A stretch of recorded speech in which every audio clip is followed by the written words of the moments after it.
في الوقت الحالي الصراع على احسن لاعب ما بين ميسي وكريستيانو.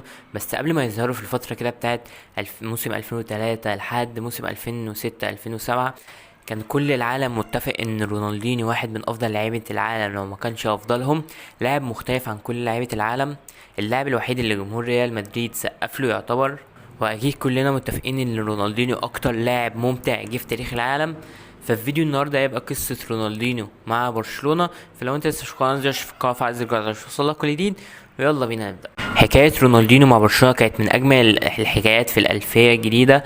انت بتتكلم على لاعب مهاري وحاسم وممتع وبيحترم المنافس، يعني اندماغ غريب مش موجود في لعيبه كتير. رونالدينيو من اكتر اللعيبه اللي كانت مبشره في العالم، ساعد منتخب البرازيل اللي هم يكسبوا كاس عالم 2002. بس قصته مع برشلونه جت بالصدفه، ما كانش الخيار الاول لبرشلونه، لان اداره برشلونه طلع وقال، روبورتا طلع وقال تلات اسامي مرشحه، كان بيكهام، بعد كده هنري، بعد كده رونالدينيو كان الخيار التالت. بس ارسنال كان صعب اللي هم يسيبوا هنري، وبسبب مشاكل ما اتفقوش في العقد ما تموش الصفقه مع بيكهام، فما كانش قدامه غير الخيار التالت وهو رونالدينيو. واللي قدر يتحقق، رونالدينيو بيلعب في برشلونة وبيلبس الرقم 10. رونالدينيو قبل ما يجي برشلونة كانوا بيعانوا في كل البطولات، بيخسر الدوري، ما كانش من الفرق المرشحة من دوري الأبطال، وكان بيخرج في الدور 16 ودور 8 والأدوار دي، وبيودع كاس الملك من البداية قوي. بس بعد وصول لابورتا للنادي كل حاجة اتغيرت، ومع وصول رونالدينيو كمان المدرب فرانك ريجارد بدأ الموسم بالتفاؤل وكل حاجة متغيرة. قبل بداية الموسم كان في ماتشات ودية. أول ماتش كان قدام يوفنتوس، اللي أول ماتش رونالدينيو، وبدأ بقى يظهر السحر قدام جماهير برشلونة كلها. وسحره بيظهر بعد ما سجل اول هدف مع برشلونه ضد اشبيليا، بعد كده ما عمل مهاره ومن بره ال 18 بيسدد تسديده ولا اروع. سحر حرفيا، بيسجل اول اهدافه مع نادي برشلونه ضد اشبيليا. شويه رونالدينيو بيقود برشلونه للامجاد، ومستوى رونالدينيو كان في التصاعدي، بس اصابه في وتر اكليدس وقفته اللي هو يغيب 4 ماتشات، والاربع ماتشات دول جم بالسلب لنادي برشلونه، انهم خسروا 5-1 من مالقا وخسروا 2-1 من ريال مدريد في الكامب نو. ولما رجع برشلونة بيتعاقد مع ادجار ديفيز اعارة لمدة 6 شهور، اللي لما جه تمسك لبرشلونة في الادوار الدفاعية، وبيدي حرية رونالدينيو اكتر في الهجوم وينشر السحر اكتر واكتر.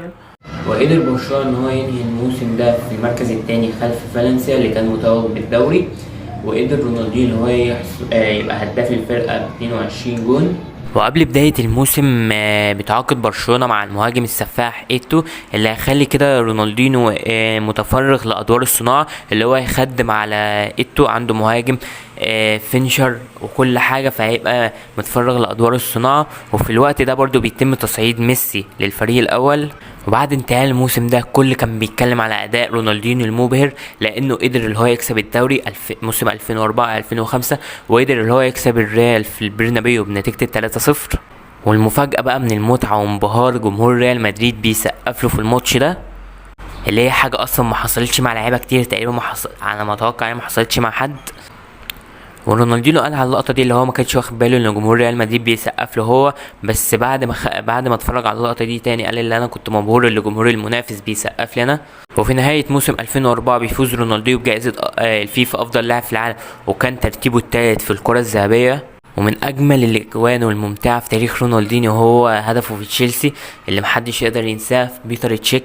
دفاع تشيلسي كله واقف متفرج، رونالدينيو وقف الكرة كده ثانية كده وقام حاططها في بيتر تشيك. يعني حرفيا سحر رونالدينيو بيظهر في كل حتة، هدوء وروعة من رونالدينيو في التسديد. وفي حاجة كمان كتب اسمه في تاريخ برشلونة بطريقة مختلفة، اللي هو صنع أول أهداف الفتى الذهبي لبرشلونة هو ميسي. بس كله كان متفق ان رونالدينيو ساحر، رونالدينيو ممتع، رونالدينيو جاي أنقذ برشلونة. بس فين دوري الأبطال، اللقب اللي غاب عن النادي في 92؟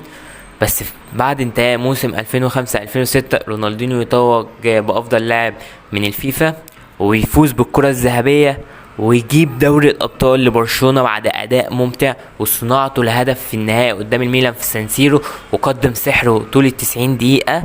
وكان في دوري الأبطال ده ما سجلش ولا صنع في النهائي، بس قدم مباراة كبيرة قدام الميلان في السانسيرو، بس كان افتتح التسجيل في دور الثمانية قدام بنفيكا، وكان صنع هدف الفوز قدام تشيلسي في دور 16. وفي ليلة النهائي ما كانش في لاعب يتقارب مع رونالدينيو.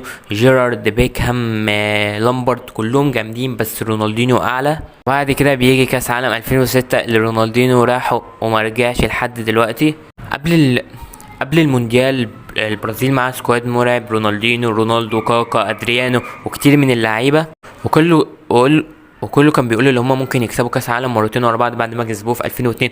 رونالدينيو يقدر اللي هو يجيب دوري الابطال وكاس العالم الاتنين في سنه واحده ويبقى تاني كاس عالم ليه. بس اللي حصل غير المتوقع: البرازيل بتخرج من دور الثمانية من كاس عالم 2006. وكانت اخر مباراة رونالدينيو في كاس العالم. بعد المباراة ارقام رونالدينيو كان سجل 24 وصنع 14. بس اللي هو تحس ان في حاجة غريبة: سحره قل خالص في الملعب، ما وزنه زاد جدا ومفيش مهارات. وخسروا الدوري ودوري الابطال، طلعوا من دور 16.